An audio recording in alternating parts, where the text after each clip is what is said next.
lição de hoje nós falamos sobre traição e prisão do servo.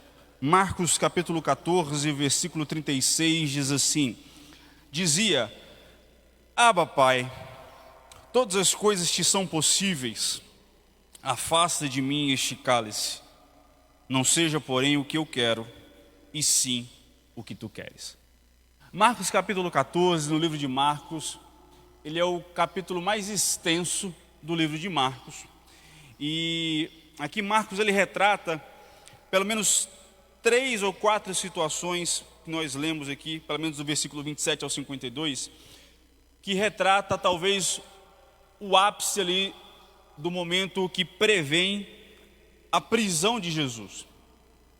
Marcos aqui ele retrata nesse momento, no seu capítulo 14, ele faz um contraste, ou ele contrasta entre a traição e a adoração verdadeira diante de Jesus. Ele retrata sobre a traição daquele ou daqueles que o abandonaram no momento de necessidade, bem como o ápice da adoração, ou aquela que entrega tudo a ele em adoração, diante do entendimento de que a morte de Jesus estava se aproximando de maneira real.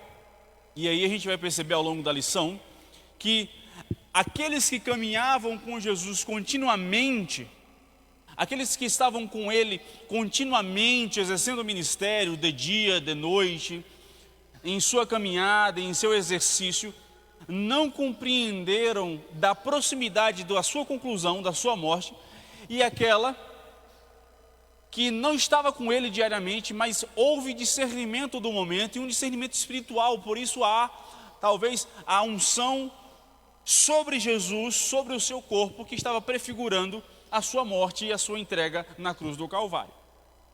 E aí, eu conversando com o pastor Zé Luiz semana passada, a gente fez um comentário sobre algo que, se a gente for analisar somente a história bíblica, nós lemos aqui do versículo 27 ao 52, sobre o aviso de Pedro, sobre o aviso de Jesus aos discípulos, e Pedro falando que não abandonaria. Nós lemos que Maria ungiu, eu falo que é Maria porque no outro livro fala que é Maria, a mulher unge os pés de Jesus e seca com seus cabelos, e o cheiro se levanta sobre o ar. Nós lemos que Judas negociou Jesus por 30 moedas de prata, e aí aquele que ele beijasse seria aquele que haveria de ser preso, e Jesus é preso. E isso nós entendemos que com a leitura e a pregação somente baseada na história, sem a prática, é apenas uma narrativa, e todos nós entendemos o que a Bíblia já fala. Então, nós precisamos entender como isso é praticado hoje. Porque de tal maneira, se você em sua casa ler Marcos 14, versículo 27 e 52, você vai ver a narrativa da história. Nós precisamos entender como praticar a nossa leitura em nossa vida cristã. E isso sim, de fato, passa-se a ser uma vida pautada na palavra, uma vida prática e praticada na palavra. Porque senão a gente lê e fica, tá, e agora? O que é que eu faço? O que é que eu faço com Marcos capítulo 14, do 27 a 52 na minha vida? O que é que eu aprendi com isso? O que é que eu posso praticar com isso? O que é que eu posso mudar em minha vida para que eu não repita os mesmos erros de Pedro, de Judas, ou como eu posso acertar como Maria? Então a gente vai ver ao longo da lição as nossas práticas através da palavra. De antemão, eu vou ficar aqui no primeiro tópico, adoração, eu vou ficar sempre indo e voltando nos 3 subtópicos. Eu não tenho a cultura de ler pausadamente o parágrafo, explicar. A gente vai trabalhar o ponto, indo e voltando aqui. É assim que normalmente eu funciono, é assim que eu consigo ensinar. Se você tiver dúvida, no final a gente conversa e mostra. Mas todo o meu sermão de hoje pela manhã é pautado estritamente na nossa lição. Então eu não vou fugir da nossa lição, mas vamos praticar e entender Marcos 14, que nós lemos, que é a lição 11. Amém? Veja, vamos entender então que quando Marcos escreve sobre o bloco que fala sobre o diálogo de Jesus com os discípulos e estritamente com Pedro, o bloco do meio que retrata Jesus no Getsêmani e Jesus sendo preso. Marcos 14, de maneira geral, fala sobre a última Páscoa, fala sobre Pedro sendo avisado, e a gente retrata sobre isso, a mulher ungindo. Todo esse bloco se fala sobre um termo teológico, é uma prática sanduíche. Ou seja, é quando nós temos dois ápices ruins nas extremidades e nós temos algo bom no meio delas. Ou seja, nós temos os líderes religiosos no início de Marcos 14 promovendo a estratégia de prender Jesus. Portanto, assim no subtópico 1 nós tratamos sobre o ódio dos líderes religiosos daquela época, na sua negociação, na sua estratégia, à véspera da Páscoa, para que pudessem prender Jesus. Então isso aqui a gente retrata sobre o ódio. Em Marcos capítulo 14, versículo 1 diz: e os principais sacerdotes e os escribas procuravam como o prenderiam à traição e o matariam. E veja, diante da situação, Jerusalém, que estava à véspera da Páscoa, estava cheio de judeus. Portanto, eles estavam procurando o prender na surdina para que não houvesse motim do povo contra eles. Porque Jesus estava arrematando diversos seguidores para o seu ministério e em seu ministério. Então eles temiam que houvesse um motim contra eles para que não pudessem prender Jesus, e já havia tido acontecido que quiseram colocar Jesus como o rei de Israel. A gente viu na lição passada. Então, eles temiam que o povo se voltasse contra eles. Portanto, a partir do ódio, as autoridades tramavam a sua prisão. E nós passamos então a entender que o bloco A, a gente fala de ódio e trama. O bloco B, nós vamos retratar o amor e a unção da mulher sobre Jesus. E voltamos ao bloco A, fechando o bloco sanduíche, que retrata a traição e a venda de Judas. Portanto, essa técnica aqui usada por Marcos tem como função forçar eu e você, como leitores e estudiosos da palavra, a uma pergunta central: quanto vale Jesus? Basicamente, isso é a função dessa técnica aplicada por Marcos em Marcos 14. É levar a eu e você pensarmos quanto vale Jesus. Por quê? Porque para os líderes religiosos, Jesus vale menos que a estabilidade política e o controle religioso. Portanto, ele é um problema a ser evitado ou eliminado para evitar um tumulto. Isso é o que Jesus valia para os líderes religiosos. Já para Judas, ele valia 30 moedas de prata, um valor específico, transacional. Ele troca o Messias para um ganho financeiro imediato. Retrata muito sobre nós, ou muitas vezes como nós nos comportamos, que nós trocamos a nossa fé, a nossa crença, por algo momentâneo. Isso é o que Jesus valia para Judas. E para a mulher, Jesus vale mais que 300 denários, o salário de um ano. Ela não o vende, mas ela gasta tudo o que tem nele. Seu ato é economicamente sem lógica, mas teologicamente perfeito, porque ela entrega tudo o que ela tem para Jesus. Então a técnica de Marcos na sua escrita tem como objetivo retratar justamente a nossa compreensão. Quanto vale Jesus para mim e para você? Ele vale a evitação de um tumulto em nossa vida? Ele vale um ganho momentâneo para a nossa vida? Ou ele merece tudo o que nós temos? Perceba que isso é o objetivo. Portanto, devemos entender e nos autoavaliarmos que no nosso dia a dia, as minhas decisões refletem o valor que eu digo que Cristo tem.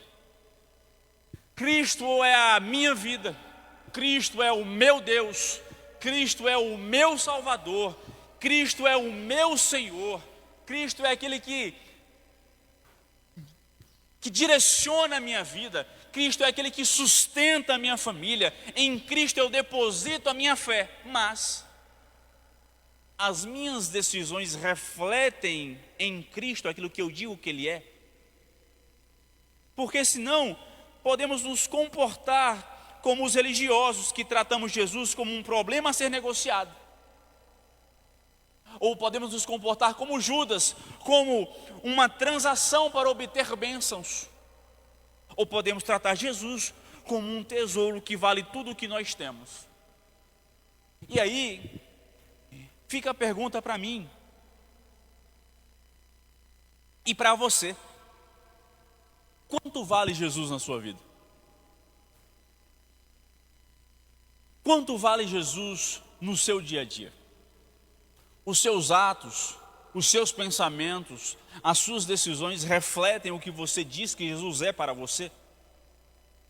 Porque senão, vamos nos comportando como esses aqui que nós acabamos de ler em Marcos 14. Jesus é um problema muitas vezes que nós não queremos perto quando nós queremos fazer algo. Nós queremos praticar, nós queremos tomar uma decisão que não condiz com Jesus, então nós queremos evitar Ele, nós queremos evitar a presença dEle para que não cause tumulto. Jesus é uma moeda de troca. Senhor, eu faço X e recebo Y. Se eu fizer tal ato, o Senhor me devolve com tal prosperidade. Ou, não, Jesus, tudo que eu tenho é teu. Então as nossas decisões devem refletir não somente as nossas palavras, mas a nossa vida deve refletir aquilo que nós falamos. Porque senão, não passamos de cristãos hipócritas. Desculpa a palavra. E para mim, isso me chama muita atenção, porque nessa geração que nós estamos vivendo, nós estamos vendo, talvez deva ter acontecido em todas as gerações, mas como essa é a nossa, vamos falar da nossa. Não vamos apontar para os que vieram e para os que vão vir.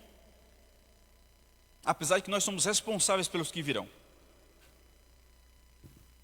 Mas nós estamos em uma geração tão cheia de cristãos vazios, sem entendimento do que é vida cristã, do que é seguir a Jesus, do que é ser discípulo.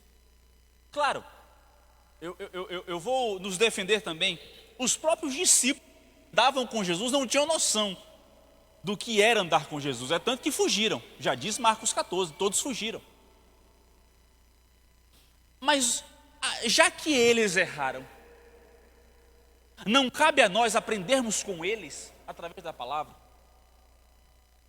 Não podemos melhorar, já que nós temos a oportunidade de termos a chance de melhoria? Em vez de repetirmos as mesmas coisas, e assim, pior, por coisas mais vazias ainda.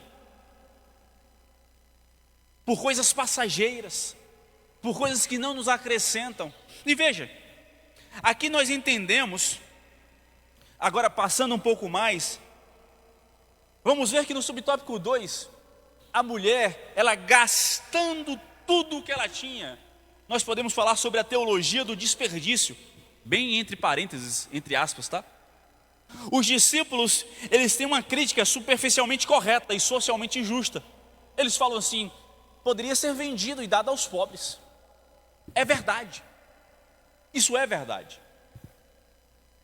Porém, Jesus, em sua resposta, ele não nega que isso seja em verdade. Na verdade, ele acredita e diz assim: entre vós sempre terão pobres. Vós sempre terão pobres entre vocês. Isso é verdade. Porém, o que eles não entendiam era que a mulher não estava ignorando os pobres. Ela não estava deixando de lado a causa social. Ela não estava deixando de lado aqueles que necessitam, aqueles que passam mais necessidade. Não, pelo contrário. Ela estava reconhecendo o momento único na história, que era a unção do corpo de Cristo, prefigurando a sua morte. Ela não estava diminuindo quem precisa, mas ela estava valorizando aquele ato que seria o único na história. Os pobres, os necessitados, vocês sempre terão. Mas a oportunidade de ungir o meu corpo prévia à minha morte é só agora. Ela não está ignorando os que necessitam, mas ela está valorizando a presença. Isso então nos traz a compreensão de que não é uma escolha entre a adoração e a ação social, porque muitas vezes isso contrasta ou isso se torna uma tensão na vida cristã.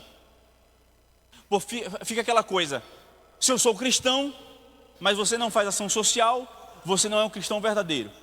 Você faz ação social, mas você não é um cristão. Você até parece um crente, mas você não é. Aí fica essa discussãozinha, não fica? Todo mundo fala aqui, todo mundo conhece alguém que trata bem, doa, faz doações, faz projetos sociais, mas não é crente. Aí você diz assim, tem tudo para ser crente. E às vezes nós dizemos, é muito mais crente que muita gente da igreja. E isso começa a se criar uma tensão na nossa vida cristã. E isso não se separa uma coisa da outra. Mas esse texto aqui, do ato da mulher ungindo a Jesus, e os discípulos falando como se fosse um desperdício, nos retrata sobre o ato do utilitarismo, ou seja, a lógica do que é mais prático ou eficiente em frente àquilo que pode ser a adoração pura diante de Deus. O que é que eu quero dizer com isso? Muitas vezes achamos extravagante um ato de adoração, achamos demais e dizemos assim, poderia ser feito de outra coisa, poderia ser usado de maneira mais eficiente. Mas o que nós devemos entender é que o ativismo social desprovido de adoração pode se tornar tão vazio quanto a religiosidade dos fariseus. Eu exercer de maneira exagerada o ativismo social, sem a compreensão de usar isso como ato de adoração a Deus, é tão vazio diante de Deus quanto a religiosidade, quanto o excesso de religiosidade sem ação social nenhuma. Vocês lembram quando a Bíblia diz assim, vocês parecem sepulcros pintados de branco, vocês parecem copos e pratos reluzentes de fora, mas por dentro vocês só têm ossos. Não adianta vocês saberem orar, não adianta vocês saberem a minha lei, se dentro de vocês não há vida, não há presença, não há a minha presença em vocês. Ou seja, a religiosidade sem a adoração é vazia, e a ação social sem a adoração é tão vazia quanto. Ou seja, eu preciso ser alguém que conhece a palavra e tem a presença de Deus, e que faz ação social e que tem a presença de Deus. Dessa maneira se diz respeito a alguém que compreende o que é ser servo e ser cristão. Portanto, não cabe a nós, não cabe a mim, nem a você, julgar o ato de ninguém,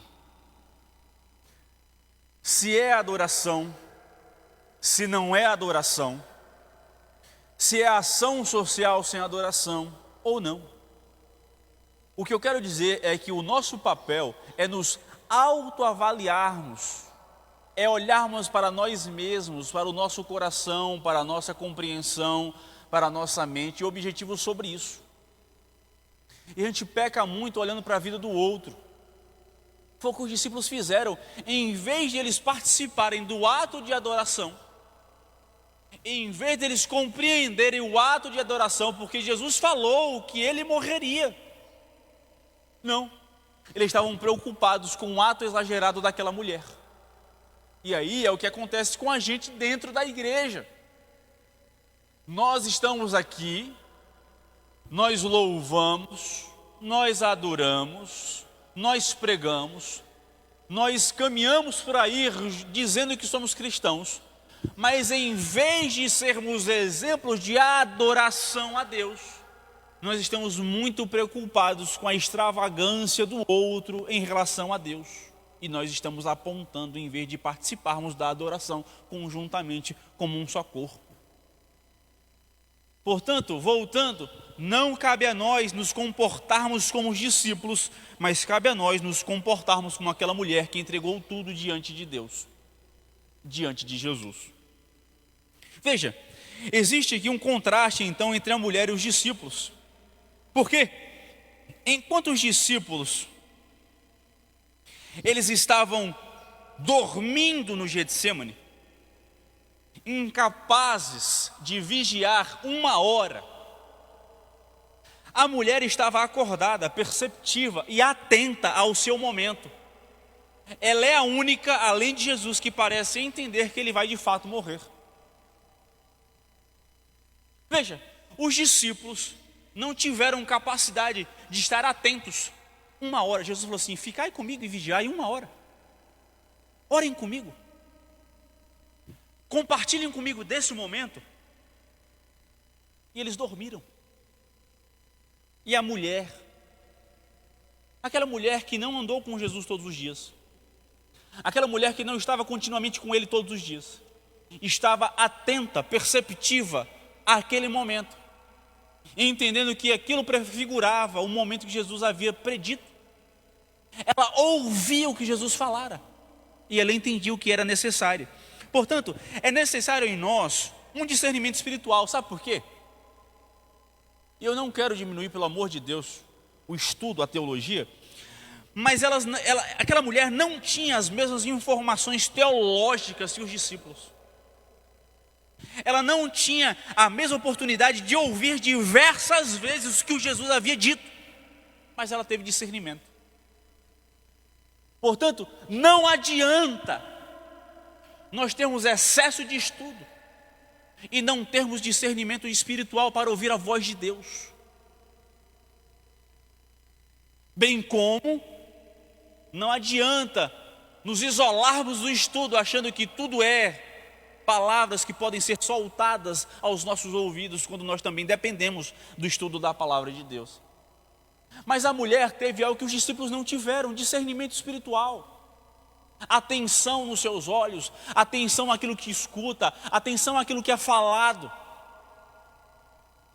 Os discípulos, é repetitivo, mas os discípulos estavam com Jesus durante 3 anos, ouvindo dele dia e noite os ensinos da palavra, os ensinos da lei, o cumprimento messiânico em Cristo, em Jesus. Eles dormiram, eles comeram, eles viram milagres, eles viram morto ressuscitar, viram paralítico andar, viram cego ver, mudo falar, pessoas que eram endemoniadas serem libertas, mas dormiram. E a mulher, que entendia o valor do momento, que entendia o valor da presença, estava atenta. Portanto, a gente precisa se perguntar: estamos tão ocupados com a nossa teologia correta, ou o nosso serviço, que perdemos o discernimento do que Deus está realmente fazendo nesse exato momento?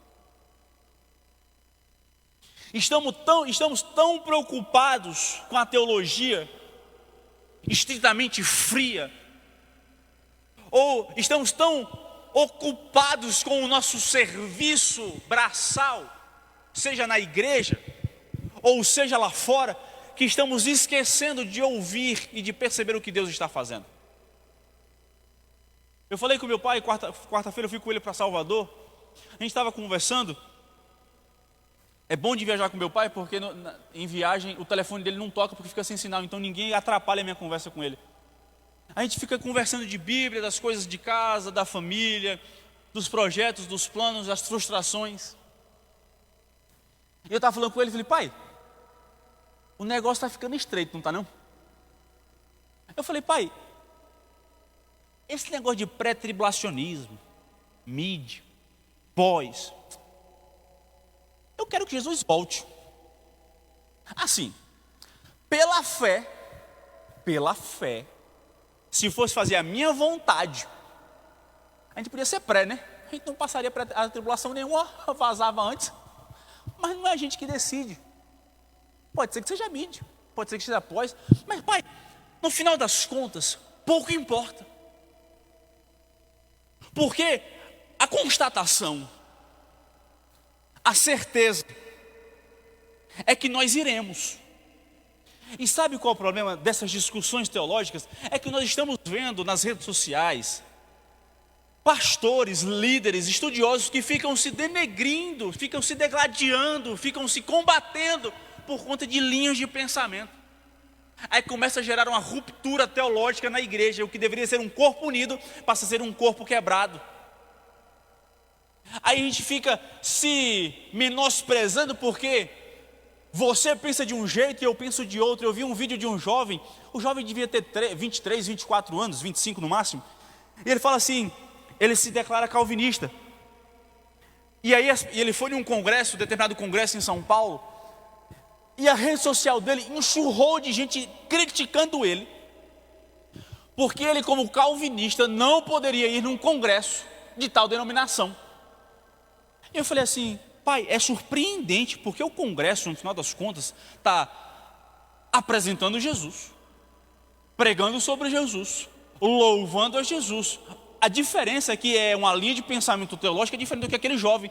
E as pessoas que o seguem na rede social estão criticando ele, porque ele não deveria participar de um congresso como visitante, de um congresso que não diz respeito à linha de pensamento que ele faz parte. E as pessoas estavam criticando ele. Pessoas que não conhecem a intimidade dele, pessoas que não convivem com ele, pessoas que muitas vezes nem compreendem o que é a linha de pensamento e teológica, mas estavam criticando ele, o posicionamento dele, porque ele foi para um culto em um congresso. E é isso que nós estamos nos tornando. Pessoas que criticam, pessoas que apontam, pessoas que diminuem o outro, porque o outro pensa diferente da gente em uma linha de pensamento teológico, quando a mensagem central da palavra de Deus é Jesus. E nisso todo mundo concorda. Mas estamos gastando tempo com coisas secundárias, com coisas marginais, com coisas à margem do que é certeza, com as teorias, com os pensamentos do que é aquilo que é certo. Que Jesus é o nosso Senhor e Salvador, que morreu na cruz do Calvário para libertar o seu povo da mão de Satanás, trazer do pecado, dar uma nova vida pela graça e misericórdia e sermos levados por Ele na eternidade. Então, a mulher aqui nos ensina isso. Ela não perdeu tempo, ela não gastou tempo demais, mas ela estava sempre tendo discernimento espiritual. Portanto, a Bíblia diz que era Maria, irmã de Marta. E Maria, irmã de Marta, em outros textos, diz que estava aos pés de Jesus aprendendo. Então a gente não tira dela a importância do estudo, pelo amor de Deus, para ninguém ficar dizendo que a gente não deve estudar, tá? Bem importante isso, estudem a palavra de Deus, compreendam, pesquisam, sejamos como a igreja de Bereia, que julga o que escuta com a palavra de Deus, se estiver diferente, não merece anátema, amém? Só compreenderemos se é verdade ou não aquilo que nós escutamos, se nós lermos a palavra de Deus. Diferente disso, não teremos discernimento do que é verdade ou não, e a partir disso, termos discernimento espiritual, amém? É bem importante porque às vezes pela internet o povo fica dizendo, está dizendo que o pastor não precisa estudar. Não, o pastor não está dizendo isso, o pastor estuda bastante. Mas vamos lá. Veja, para então entendermos e aplicarmos, no primeiro ponto, na seção do ódio, no primeiro subtópico, trazendo uma aplicação, em vez de focarmos no ódio histórico, devemos nos perguntar e focar no medo do tumulto. Ou seja, os líderes temiam o povo mais do que temiam a Deus. Dessa maneira, em quais áreas da nossa vida o nosso medo de tumulto, medo do que os outros vão pensar, medo do que os outros vão falar, medo de perder o controle, medo do conflito no trabalho, na família, nos leva a atrair silenciosamente os princípios de Jesus? Quais são os tumultos que nós temos medo, que nos leva no nosso coração de maneira silenciosa a trair a nossa fé? Assim como os líderes temiam a revolta do povo e silenciosamente tramavam a traição a Jesus, quais são os nossos medos que nos fazem trair silenciosamente a sua presença? O que é que nós podemos aprender com a mulher, com quebrar o vaso? Veja, o vaso de alabastro só libera o perfume ao ser quebrado. O nosso perfume, ou seja, os nossos dons, o nosso tempo, os nossos recursos, as nossas qualidades só se tornam verdadeiras, ou só se torna verdadeira adoração, quando é quebrado e totalmente entregue sem reservas, dessa maneira. O que em sua vida você ainda está tentando usar com moderação, em vez de quebrar para Cristo? Qual é o dom que você tem? Qual é o sonho que você tem? Qual é o projeto? Qual é a qualidade? Qual é a habilidade que você tem que você usa com moderação, em vez de você quebrar e entregar tudo sem reservas a Jesus? O que é que te prende? O que é que te limita? Veja, devemos compreender e contrastar a memória da mulher com o negócio de Judas. Jesus promete que o ato dela será lembrado aonde quer que o evangelho seja pregado. Judas, ele é lembrado por uma transação. Estamos construindo uma vida com Deus de transações. Eu te dou X, eu faço X e o Senhor me dá Y. Ou nós estamos construindo uma vida de adoração memorável que aponta para o valor do evangelho? Isso é o que nós devemos nos perguntar sobre essa primeira sessão do tópico 1, que fala sobre a adoração. Caminhando sobre o tópico 2, nós vamos falar sobre traição. A traição de Judas revela um ato de misericórdia divina, porque aqui está uma tensão e uma sabedoria entre uma tensão humana e a sabedoria divina de Cristo. Por quê? Porque esse ato horrendo de Judas para com Cristo se dá a partir do partir do pão. E a sentar à mesa naquele contexto, na verdade em nosso contexto, pelo menos para aqueles que praticam isso, o sentar à mesa em sua casa não é para qualquer um. Você não deve abrir a sua casa e sentar à mesa com qualquer pessoa. Na verdade, você pode até dividir a mesa com as pessoas, mas que seja a mesa do restaurante, a mesa do café, a mesa da pizzaria, a mesa do escritório, a mesa aqui da igreja, mas a mesa da sua intimidade, a mesa da sua casa, o seu lugar, o seu ambiente mais íntimo, você não dá a qualquer pessoa, você não cede o seu assento a qualquer pessoa. Portanto, imagine comigo a pessoa que você levou à mesa te trair. Obrigado, irmão Ariomar. Portanto, Jesus aqui, quando ele senta à mesa com os discípulos e senta também com Judas, ele já sabia, obviamente, né, que seria traído. E mesmo assim, ele sabendo exatamente quem é o traidor, ele não o exclui da mesa. E isso é muito complicado. Na prática cristã, é você saber quem te traiu, e mesmo assim você não excluir ele da mesa. Porque você compreende que vida cristã não é exclusão, mas é uma vida de amor e perdão. E para mim falar sobre isso aqui, se eu pudesse fazer a minha vontade, fazer igual a Jesus, afasta de mim, escala-se, mas que não seja minha feita a vontade, mas seja feita a tua. Não sei se eu sou a pessoa mais apta para falar sobre isso, porque tem algumas pessoas que eu não quero sentar à mesa. Tem algumas pessoas que, se eu puder não sentar à mesa, rapaz, compra a tua mesa, fica cada um com a mesa, e tu senta na tua, eu sento na minha. É melhor, né? Mais saudável às vezes. Mas Jesus, ele não apenas permite que o traidor participe da intimidade da Páscoa, mas ele inicia a ceia, o estabelecimento da ceia, sabendo do resultado. Isso é uma demonstração radical de vulnerabilidade. Jesus, ele se torna vulnerável, sabendo que haveria de ser traído, e mesmo assim partilha do pão. Porque a gente diz o quê? Levantai muros, levantai separação, a gente se afasta, a gente compra uma mesa, um com uma mesa e tu na outra, a gente diz isso.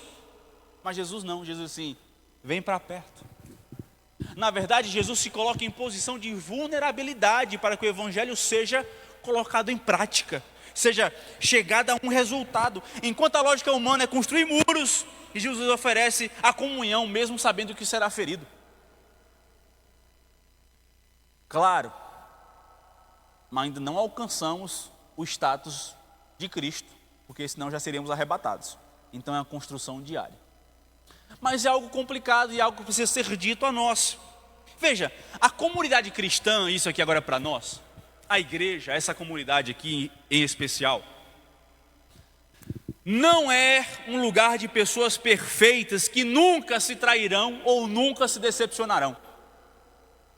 Pelo contrário, nós somos uma comunidade que somos chamados a praticar a comunhão baseado no modelo de Cristo, com vulnerabilidade, sabendo dos riscos de sermos traídos e decepcionados.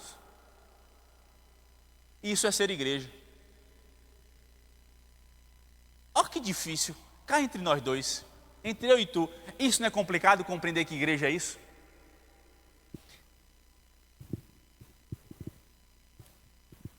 Carne, tá? Vamos abrir um parênteses. Jones aqui, ó.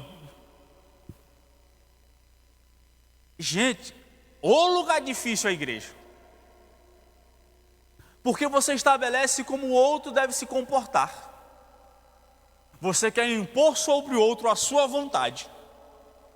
E quando ele não faz a sua vontade, você se sente traído, decepcionado. E você, de fato, agora se torna um traidor daquela pessoa falando mal dela. E é tão interessante, obviamente todo mundo consegue perceber isso, mas às vezes a gente vendo de fora, tem alguns grupos aqui na igreja, que a gente já sabe a característica. E a gente vê de fora algumas pessoas se aproximando das outras, e a gente já fica assim, ó, vai dar errado. E a gente fica assim, eu dou um toque? Não, não posso dar um toque. Como pastor, eu não posso dizer assim, ó, ei, não se aproxime daquela pessoa não. Porque nós somos comunidade. E se eu e você fazemos isso, nós estamos colocando o outro que faz parte da comunidade como uma pessoa ruim. Aí a gente fica de fora. Ei, rapaz, já aconteceu uma vez, vai acontecer de novo. E essa pessoa não sabe o que vai acontecer porque ela não era daqui. Aí é aquela coisa de amor, pô, escuta, risadinha. A gente fica assim, ei, rapaz, oh Deus, preserva, Senhor. Aí como pastor, ou como a gente que de alguma maneira exerce, a gente fica assim, eu vou até me preparar, porque daqui uns 3 a 6 meses, e a gente vai ter que resolver alguns problemas que a gente está vendo agora. E comunidade cristã é isso. É um lugar que não é de pessoas perfeitas, mas é de pessoas que se colocam em lugar de vulnerabilidade, sabendo do risco de ser traído e ser decepcionado, mas faz isso porque isso é a aplicação do Evangelho de Cristo. Amém? Olha, só 2 falaram também. Amém? Glória a Deus. Veja, é como ferro afia o ferro. A gente tem que ter a confiança, e aí a gente parte do princípio da fé e da inocência, tá? Eu preciso crer, isso é a esfera da fé.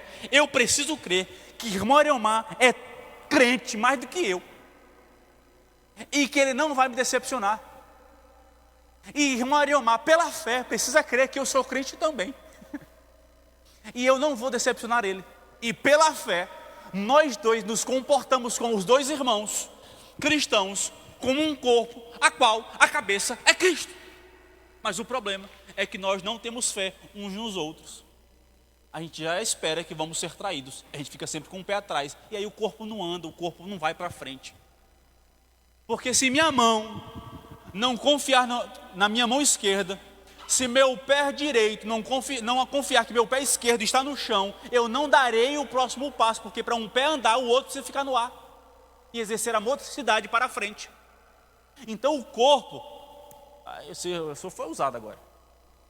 O corpo precisa confiar no outro, isso é a prática da vida cristã. A confiança, e aí Jesus nos ensina isso. Veja, a ceia, que é estabelecida, instituída por Jesus, ela institui, não é somente um time, um momento certo, porque Jesus agora colocando como um símbolo da nova aliança, Ele faz isso antes que os discípulos o traiam, antes que os discípulos falhem com ele ou contra ele miseravelmente. A aliança não é baseada na fidelidade dos discípulos a ele. Jesus não faz a Santa Ceia porque os discípulos eram fiéis a ele, mas Jesus estabelece a Santa Ceia exclusivamente na fidelidade dele para com os discípulos. Ele estabelece isso não como um prêmio a nós por sermos fiéis a ele. Não é porque nós somos fiéis o mês inteiro que nós participamos da ceia no segundo domingo. Não é uma recompensa porque eu e você fomos fiéis, mas é pelo contrário. É justamente um remédio para aqueles que falharam. A ceia é a cura, é um sustento, é um remédio, é aquilo que remedia por aqueles que suportaram as pressões da vida. A participação do pão e do suco da vide faz aos homens a renovação da sua vida cristã e o entendimento do sacrifício de Cristo. É por isso que precisamos compreender o significado da ceia. Não é um privilégio porque eu fui fiel, mas é porque Jesus é fiel a ele, a sua palavra, que ele traz a mim a sua graça e misericórdia, me dando a oportunidade de ser renovado, de ser sustentado, de ser curado por ele, para a sua glorificação. E é isso que Jesus faz aos discípulos. Ele estava previamente dando a eles a oportunidade de viver a fidelidade de Cristo a eles, da fidelidade à sua palavra.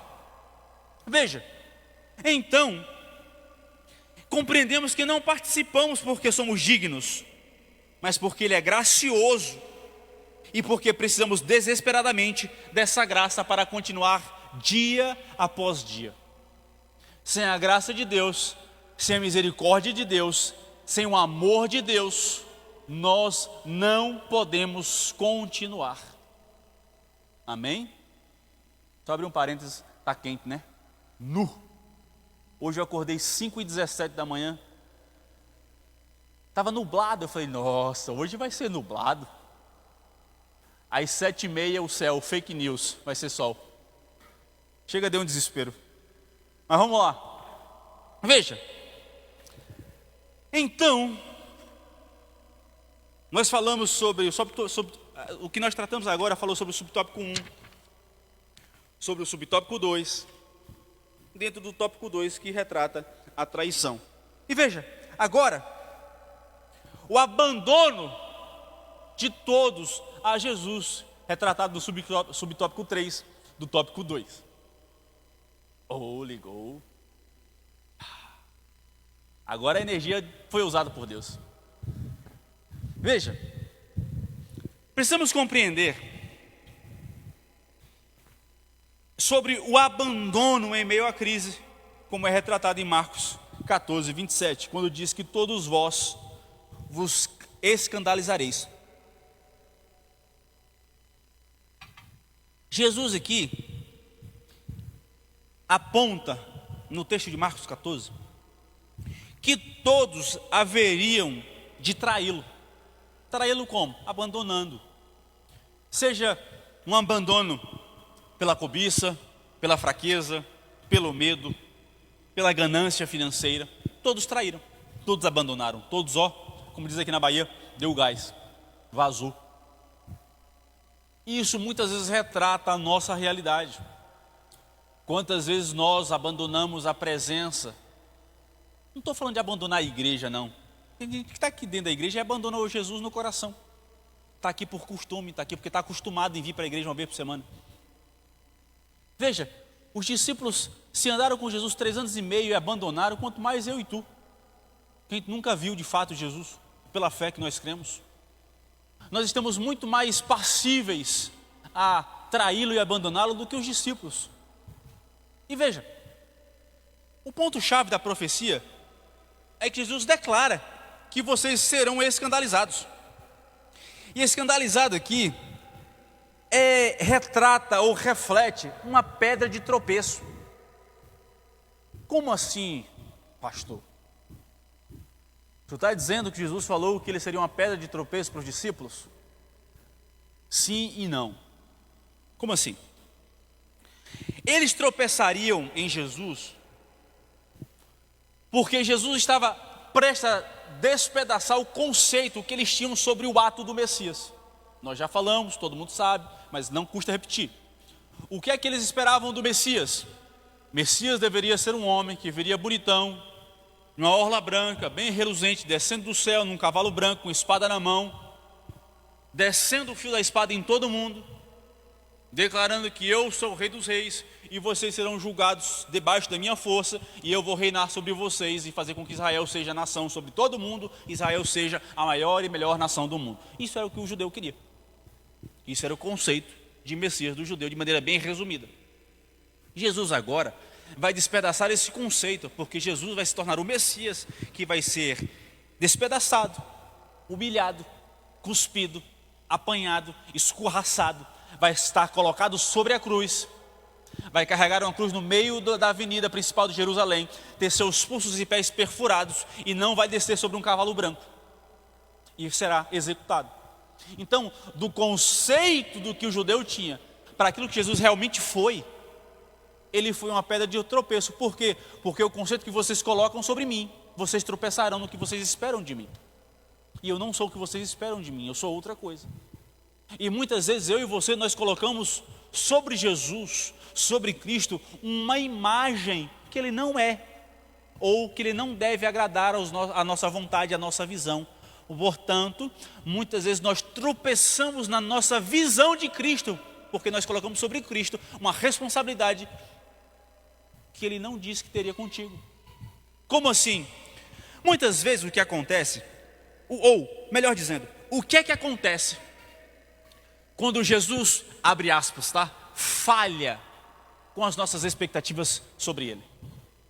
Porque nós esperamos que Jesus, que Cristo, é um Cristo que age nos provendo, nos curando, nos abençoando, nos dando a casa própria, nos dando o carro próprio, nos elegendo no trabalho, curando o nosso câncer, curando nossa virose, curando a nossa paralisia. Nós cremos que seremos abençoados quando Jesus trouxer a nossa mulher, o nosso marido, ou que dará vida ou trará à luz a um filho a nós, que nos dará um filho ao casal. Nós esperamos que Jesus vai descer aqui e trazer que a igreja ganha na Mega Sena e a igreja se torne rica. Nós cremos que Jesus será abençoar a gente quando a gente tiver tudo o que nós queremos. Mas quando Jesus continua sendo Cristo e Salvador e Senhor da nossa vida, não curando o nosso câncer, não nos dando a nossa casa, sendo demitido do emprego que nós queríamos ser promovidos, tirando de nós o filho que Ele nos deu, tirando no sentido que a gente perder para a morte, trazendo doença à nossa vida, aos nossos entes queridos, a batalha de conseguir viver um dia de cada vez, porque a gente não sabe o dia de amanhã, ou aquele que sai para trabalhar de manhã para ter o almoço, sai para trabalhar de tarde para ter o café. Quando Jesus continua sendo Senhor e Salvador, nessas circunstâncias, Ele está falhando com a nossa perspectiva sobre Ele? Porque vamos lá, por mais ruim que nós estejamos aqui nesse exato momento, cada um em sua intimidade e em seu coração sabe a sua luta. A gente não está, por exemplo, na nossa igreja, não está agora nesse exato momento, em vez de estarmos no culto, nós não estamos num cemitério enterrando uns aos outros, como está acontecendo nesse exato momento na Nigéria. O pastor da igreja, em vez de estar cultuando, está no cemitério, enterrando os membros da igreja, porque estão sendo perseguidos e mortos. Está vendo que sempre tem como piorar? Sempre tem alguém melhor do que a gente, sempre tem alguém pior do que a gente, e nesse momento Jesus continua sendo Senhor e Salvador, independente da perspectiva da vida pessoal de cada um. Existe nesse momento pessoas sendo mortas. E aí, é importante que a gente saia da nossa bolha. Eu falei com meu pai, pai, eu comecei a estagiar agora, um dos meus estágios é no CAPS. Falei, pai, é diferente, viu? É diferente. você começa a perceber a vulnerabilidade que eu e você nós temos. Não é que são eles, não. É que eu e você podemos estar na mesma posição amanhã. A gente não tem controle sobre nossa saúde. Estagiei esse mês também na policlínica. Eu vi lá chegar idosas com pernas amputadas, com perna necrosada, e eles não têm condições nem têm entendimento sobre a própria saúde, sobre circunstâncias em que eles não têm controle, muito menos a gente em ajudá-los, mas simplesmente aceitar a realidade e tentar prevenir ou diminuir o sofrimento pelo ensino e pelo cuidado. E muitos falavam assim: doutor, eu não sei o que fazer. E a gente que tinha um certo conhecimento diz assim, para a gente, cara, não tem jeito. A gente fica perdendo tempo com a nossa falta de compreensão, com a perda de tempo, sem entender de fato o sacrifício, sem entender que nós colocamos sobre Jesus uma expectativa que Ele não prometeu. Ele falou: serei Senhor, serei Salvador daqueles que me seguirem, e no mundo tereis aflições, mas tem de bom ânimo, porque eu venci o mundo. Só que muitas vezes nós tropeçamos em nossa própria visão de Cristo, não sobre o verdadeiro, não sobre aquele que é Rei dos reis e Senhor dos senhores, não sobre aquele que reina sobre tudo e todos, mas sobre aquilo que nós criamos em nossa mente. E quando esse Jesus que nós criamos falha, nós nos revoltamos com Ele e uns com os outros. Então Jesus, como Ele disse, vocês me abandonarão. Então Jesus, Ele continua sendo Deus, Ele continua sendo Senhor, Ele continua sendo Salvador, mesmo diante das situações que nós viveremos, sejam boas ou ruins, ou piores do que sejam em outras pessoas. A nossa oração é: Senhor, nos dá a capacidade de permanecermos fiéis. Vamos seguir. Veja, então precisamos compreender também que não podemos nos comportar como pessoas que abandonam a Jesus. Veja,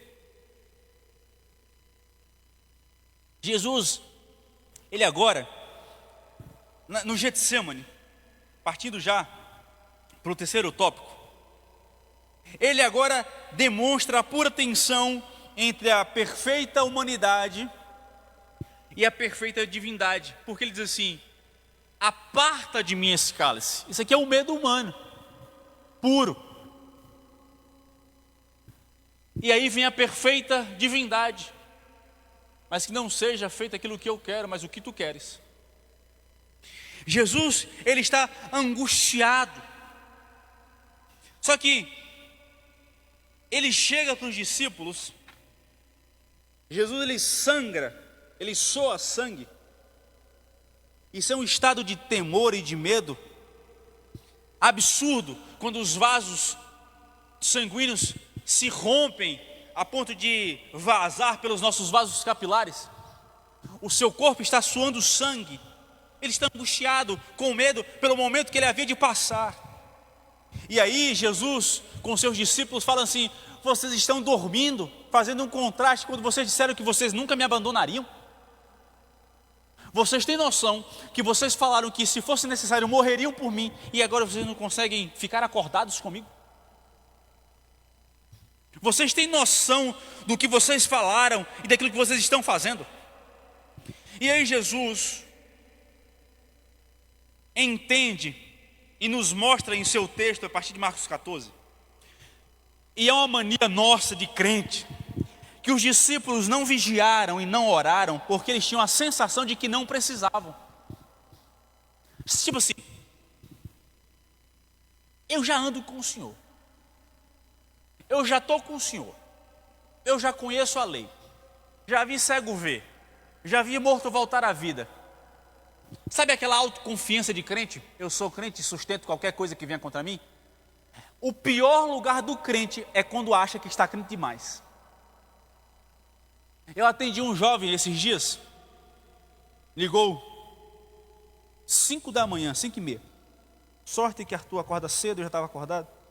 Me ligou chorando, falei, velho, aconteceu isso, isso e isso. Caí. Falei, cara, conversamos. Falei assim, sabe o que é complicado e acontece comigo e contigo? É que a gente lê a Bíblia todo dia. A gente faz sabe aquela conversa? A primícia do dia, não podemos fazer nada sem ler a Bíblia antes. A gente chega no nosso trabalho, nós fazemos uma rodinha e nós oramos. A gente vai para a igreja e posta no Instagram lá, ó, culto abençoado. Nós louvamos, nós levantamos a mão para o céu. Aí a gente começa, estou crente demais, está tudo indo bem. A igreja está boa, meu casamento está bem, meu trabalho está bom, estou com clientes, estou com pacientes, estou orando, estou lendo a Bíblia. Agora o diabo não me pega não, o diabo que corre de mim. É nesse ponto, velho, é nesse ponto que a gente vai cair.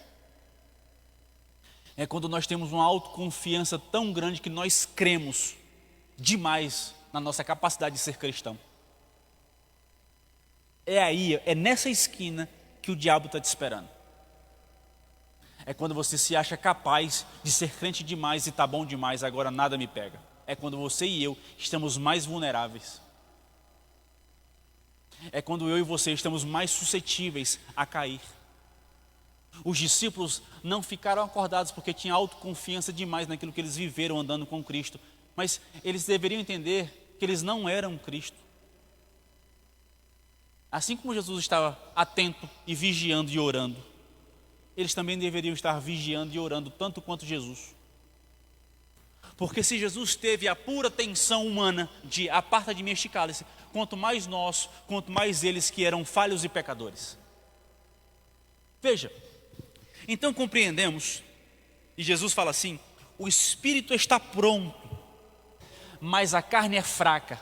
Aí nós, eu e você, traduzimos que a carne fraca é a possibilidade de pecarmos em áreas bem específicas. Não, carne fraca não é e não está limitado a essa interpretação, tá bom? A carne fraca é a sensação de autoconfiança. É o que eu acabei de falar. O nosso espírito é forte, mas se nós não fortalecermos a nossa carne com o nosso espírito, a nossa carne se engana na autoconfiança de que ela é forte sozinha. Carne fraca não é estar suscetível a um pecado específico, E todo mundo entendeu, né? Glória a Deus. Que a gente só coloca um pecado, uma coisa específica, ou então aquilo que é descoberto, mas aquilo que está escondido, que ninguém sabe, a carne é forte. Não, e não é isso não. Carne fraca é a autoconfiança em si mesmo. Meus irmãos, eu e você e eu, somos fracos. E se alguém diz que nós somos fortes, mentiu, enganou, é conversa, não tem fundamento. Eu e você somos fracos. Eu e você não sustentamos um dia sem a graça, sem a misericórdia, sem a mão direita de Deus, sem o seu amor, sem a sua presença, sem a sua proteção. Nós não suportamos. Se com Ele a gente falha, imagina sem Ele. Se nós dormimos sendo o que nós somos, imagine sem a presença dEle. Então não se deixe enganar pela nossa carne, pela sua carne, porque nós somos fracos. O espírito é forte, mas a carne não. E quando alguém usar o texto de a carne é fraca para falar estritamente sobre uma coisa, você diz assim, não é corrigir a pessoa não, tá? Mas você tem seu entendimento, deixa a pessoa, no máximo ensina com amor e carinho. Não é assim não, mas não aponta não. A gente usa do nosso entendimento sobre a palavra de Deus para querer diminuir o outro que não sabe. E não é para isso que nós somos chamados a discipular, mas a ensinar. Amém? Veja, Então, as nossas boas intenções, a nossa teologia correta, os nossos arrepios na igreja são inúteis no momento da crise se nós não tivermos disciplina espiritual de oração. Aquela lagrimazinha que corre no culto, sem disciplina, quando a gente sai da igreja e vai em casa, no trabalho, não serve de nada. Sabe aquela sensação boa de culto? Nossa, culto de Santa Ceia foi boa. É o culto que parece que Jesus desce na igreja. Nas outras ele manda o anjo, mas na Santa Ceia ele desce presencialmente. Ai, o culto foi bom. Mas se quando a gente chega em casa, não tiver disciplina de oração, de jejum, de palavra, o arrepio é inútil, não serve para nada. Só serviu para suar a camisa e enxugar o pano de lágrima. Só para isso. E aí, vou trazer para nós. Eu estou começando a descobrir porque médico não vai para médico. É porque a gente na sala de aula a gente vê quem estuda e quem não. E aí quando a gente chega na hora de ser atendido, a gente não sabe se aquele médico foi o que estudou ou o que não estudou. Então o médico não vai para médico por isso. Se esse foi igual aquele da minha sala que não estudava, eu não quero nem tratar virose com ele. E aí é justamente a gente. É justamente a gente. A gente começa a colocar autoconfiança. Sem ter disciplina de oração, de jejum, de leitura da palavra, de busca da presença em casa. A gente fica achando que só frequentar aula e só frequentar culto é o suficiente para garantir que nós sejamos fortes diante do pecado e do mundo. E não sustenta não, tá? Você pode até passar, igual um bocado passa pelas provas. Passa pescando, passa dando migué, dá um jeito. Mas na hora do vamos ver, na hora que cair, o paciente assim, vai dizer o quê? Não sei, não sabe? Na hora que o pecado bater a porta assim, ei, bonitão, cheguei. Como é que tu vai sustentar se tu não tem oração, jejum e discernimento? Então a disciplina de oração, a disciplina de jejum, a disciplina de ter vida espiritual diante de Deus não está restrito à igreja física, mas deve continuar contigo quando você sai daquela porta. Nós precisamos de alguma maneira sermos atletas, disciplinados na nossa vida cristã, na nossa prática cristã. Você come quando não quer e come quando quer, porque sabe que você ficar sem comer, você fica fraco. Você dorme quando quer e você sabe que de noite é hora de dormir, porque você precisa acordar e você precisa estar descansado, mesmo que você não queira dormir. Você força, você dá um jeito de dar comida para o teu filho, mesmo quando ele diz, quer isso papai? Não. Quer maçã? Não. Quer banana? Não. Quer vitamina? Não. Quer leite? Não. Aí você dá o todinho. Não. E você vai forçando. Aí você dá um pedaço de maçã, um pedaço de banana, um pedaço de leite, um pedaço de pão, um pedaço de macarrão, porque no final junta uma refeição inteira e ele consegue passar o dia sustentado pela comida. Mas por ele não queria nada. Sabe o que é isso? É quando nós entendemos a importância da disciplina. Por quê? Porque se nós não tivermos a vida disciplinada, nós seremos pessoas fracas. Eu e você temos a disciplina em treinarmos para melhorarmos no trabalho. Temos disciplinas para participar de coisas que vamos melhorar no nosso casamento, a nossa produção, as nossas vendas, curso de venda, curso daquilo. Mas nós não temos a disciplina em sermos cristãos quando saímos da igreja. E é necessário disciplina de oração, jejum e leitura da palavra, mesmo quando não estivermos na igreja. Amém? Vamos caminhar para o final. Veja, o beijo e a fuga, o beijo de Judas e a fuga do jovem nu. Marcos não retrata o nome do jovem nu, mas os estudiosos indicam, pensam e chegam à conclusão que era o próprio Marcos. Porque os outros escritores não relatam, ou seja, os outros escritores não estavam naquele momento que viram quem foi que fugiu. E só Marcos relatou que um jovem fugiu. Ou seja, ele teria capacidade de falar sobre si mesmo. E a gente vai perceber que Judas não usa um sinal neutro, mas ele usa um sinal muito mais genuíno, profundo de amizade e lealdade como sinal daquele que haveria de trair. O termo grego seria katafileu, que significa um beijo de afeto genuíno. E ao usá-lo para trair a Jesus, Judas comete um ato de cinismo e traição suprema. Ele perverte, ele anula a intimidade e transforma em traição. Ele transforma em uma transação para que ele tivesse as 30 moedas de prata. Ou seja,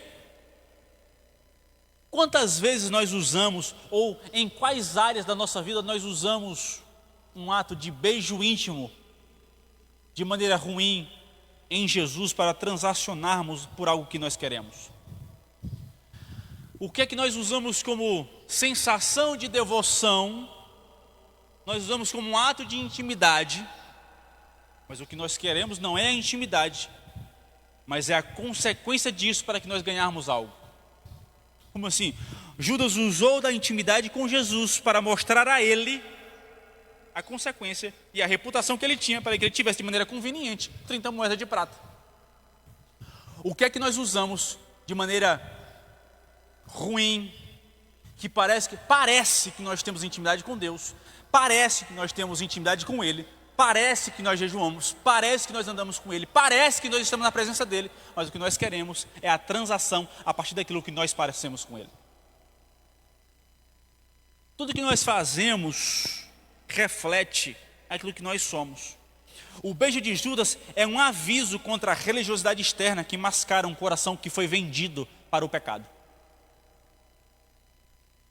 Nós parecemos ser íntimos, mas nosso coração foi vendido a alguma coisa que não é a presença de Deus. E aí? O meu e o seu coração. A gente parece que estamos aqui, mas nosso coração reflete que nós estamos aqui, ou nós temos o nosso coração vendido? Nem eu vou responder, nem tu. É aquela coisa, pela fé vocês creem que meu coração está em Deus, e pela fé eu creio que vocês estão em Deus também. Mas é uma consciência e uma autoavaliação. Vai chegar o dia, diante de Deus, lá na eternidade, que Ele vai chegar, lá no PowerPoint do céu, vai apertar F5, tela cheia, e dizer assim, ó, o teu coração estava desse jeito naquele dia. O teu coração estava vendido por essa oportunidade, enquanto você parecia que andava comigo. Senhor, pregamos o teu nome. Senhor, curamos em teu nome. Senhor, nós expulsamos demônios em teu nome. E eu direi naquele dia, não vos conheço. É o que acontece com muitos de nós. Pregamos, falamos, expressamos, mas chegará o dia que Ele declarará sobre eu e você, que nos conhece ou que não nos conhece. Sim, sim, não, não. Essa é a palavra do crente e essa é a palavra de Deus que estabeleceu esse mandamento conosco, sobre nós e com a gente. Amém? É meio difícil, né? Ser crente? Mas um dia de cada vez a gente chega lá com a graça e misericórdia de Deus. Amém? Caminhando para o final, o jovem nu, ele é o símbolo da vergonha. Porque, vamos contrastar, enquanto a mulher, no início do capítulo 14, ela entregou tudo a Jesus, esse jovem nu, não teve coragem de dar nenhum lençol para Jesus. Ele abandona o lençol e corre. Enquanto uma deu tudo, o outro não deu nenhum lençol. Eu e você, muitas vezes nos comportamos como aqueles que nem um lençol dá a Deus. Ou às vezes, dá só o lençol, enquanto nós podemos dar tudo. É uma vergonha, é um ato vergonhoso, porque todos correm, todos abandonam. Mas imagine Marcos, se for de fato ele, mas se não, é um jovem que talvez estava naquele momento com Jesus, como um seu discípulo, como um seguidor seu, como alguém que estava ali andando com ele, mas na hora do vamos ver, é o que Bonhoeffer, teólogo alemão, ele fala sobre a graça barata e a graça cara. A graça barata é aquela que diz que entende o valor da graça, mas quando realmente o custo chega, não faz questão. E a graça cara é aquela que entende o preço e paga o custo. É aquela que entende que a graça vale tudo, o que nós somos e o que nós temos. E a graça barata é aquela que nós parecemos que entendemos, mas quando chega o preço do sacrifício, quando chega o preço de pagarmos, nós evitamos essa graça. É entender o sacrifício de Cristo, mas na hora do vamos ver, sei não, hein? É aquela graça que diz assim: Senhor, eu não te abandonarei. Mas na hora, Senhor, eu nem te conheço, nunca ouvi falar. Tu não és aquele que andou com Jesus? Não. Eu? É outro aí. Eu já te vi com ele. Eu? Não. Eu não. Mas tu fala como eles. Eu nem pareço como ele. Eu não ando com ele, eu não falo como ele, não penso como ele. Hoje eu e você temos a oportunidade de talvez falarmos e não negarmos. Mas e o nosso coração? Quando as oportunidades chegam para tirar de nós a certeza e a confiança da experiência com Ele. Quando você quer algo de tamanha vontade que você beija Jesus para que mostre que está vendo, eu sou íntimo, para você ganhar. Ou talvez você diga assim: não conheço, para você não perder. Você mostra intimidade com Judas, como Judas, para ganhar algo, porque é conveniente. E aí a gente fica assim: quem você é, Pedro ou Judas? Muitas vezes nós nos comportamos como os dois. É só ser conveniente. A gente beija Jesus na intimidade, para parecer que eu sou íntimo, para que eu ganhe as 30 moedas de prata. E às vezes eu nego Jesus para que eu consiga não perder a minha vida. E a gente fica transacionando entre Pedro e entre Judas, caminhando entre Pedro e Judas. Muitas vezes assim está sendo nossa vida cristã, entre Pedro e Judas. Quem você é, Pedro ou Judas? Às vezes nós somos os dois. A pergunta é: em qual momento da vida nós estamos sendo Pedro e Judas? Aquele que não se arrependeu e morreu, e aquele que se arrependeu e foi salvo e tratado por Jesus. Então, que tipo de experiência nós estamos sendo e vivendo? Pedro, ele tem o arquétipo, ele tem a cara do cristão maduro, experiente, conciso e certo do que é. Mas a sua queda é o maior alerta do que Paulo fala aos 1 Coríntios capítulo 10, versículo 12. Aquele que pensa em estar em pé, cuide para que não caia.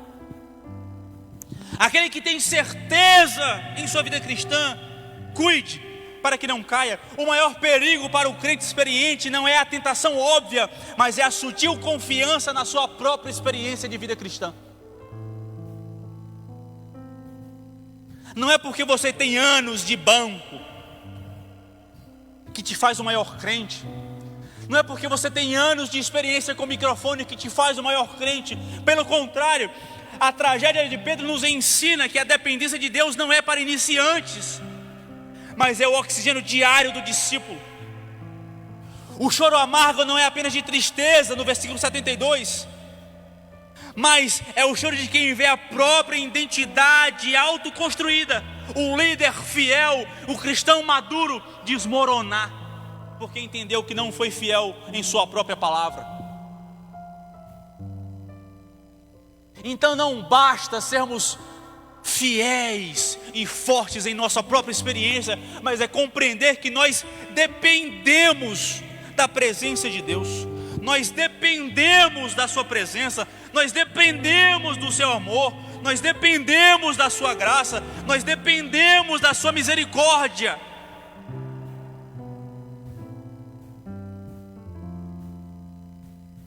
Nós somos dependentes da presença de Deus. Portanto, eu concluo dizendo a nossa lição. Veja, A falha de Pedro negar a Jesus foi, ironicamente, a sua salvação. Por quê? Ele precisou falhar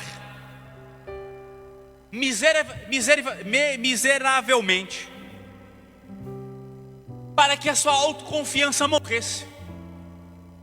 Ele, como cristão maduro, como pedra da igreja, sobre como a igreja será sustentada e colocada sobre ti, Petros. As chaves da igreja será dada a ti. Ei, Pedro, não foi carne ou sangue que te revelou, mas foi o meu Pai que te revelou que eu sou o Filho de Deus.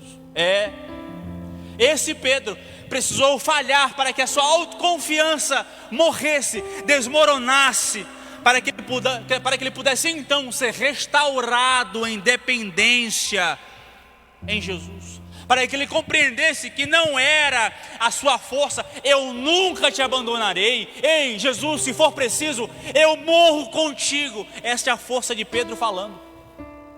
Mas agora, quando ele falha, quando ele morre, ele entende que a sua fraqueza honesta é aquilo que Jesus precisa para restaurar a ele. Senhor, tu sabes que eu te amo. 3 vezes, Senhor, tu sabes que eu te amo. Senhor, tu sabes que eu te amo. Então, a lição é que Deus não pode usar a nossa força autoconfiante, mas Ele só pode usar a nossa fraqueza rendida em sua presença. É necessário entender que Ele não quer a sua força, mas é a força dele que se aperfeiçoa em minha e em sua fraqueza. Ele não precisa de cristãos maduros, autoconfiantes, mas ele precisa de cristãos que entendem que são dependentes da sua poderosa graça e misericórdia e amor. Amém? Isso é o que nossa lição retrata nesta manhã, para a honra e glória do Senhor Jesus. Curve sua cabeça, vamos orar. Senhor Deus, Pai que estás nos céus, estamos em Tua presença, Pai, para Te louvar, Te agradecer e engrandecer, declarar que Tu és o nosso Deus e o nosso Senhor, Senhor da nossa vida, da nossa casa, daquilo que somos e temos. Pai, em Tua presença nos permite Te pedir, tem misericórdia de nós, tem misericórdia da nossa vida, da nossa alma, da nossa casa, da nossa família. Tem misericórdia, Pai, daquilo que somos, daquilo que temos. Senhor, sozinho, sem Ti, somos fracos. Sem Ti somos falhos. Sem Ti não temos capacidade alguma, Senhor, de passar do nosso dia. Sem Ti não temos capacidade de compreender nem a nossa própria vida. Sem Ti não temos capacidade de glorificar nem a nós mesmos, quanto mais a Tua presença. Tem misericórdia de nós. Tem, Senhor, cuidado de nós com graça, amor e misericórdia. Gera em nós a compreensão, a sabedoria, o discernimento da Tua presença, da Tua graça e misericórdia, Pai. Gera em nós o discernimento que dependemos. Gera em nós a compreensão da nossa fraqueza e que em Ti somos fortes, que em Ti somos gratos, que em Ti somos capazes, mas pela Tua presença, não pela nossa. Gera em nós, Senhor, a compreensão de que devemos Te entregar o nosso melhor, como aquela mulher deu com o perfume, e não sermos um fraco, um covarde que larga o lençol para fugir quando estamos com medo da perseguição. Gera em nós uma cristandade forte, uma certeza gloriosa, uma confiança em Tua presença. Assim Te louvamos, Pai, Te rendemos a nossa vida, que possamos crescer em Tua presença e glorificarmos o Teu nome em nossa vida. Assim Te louvamos e Te agradecemos em Teu nome. Amém.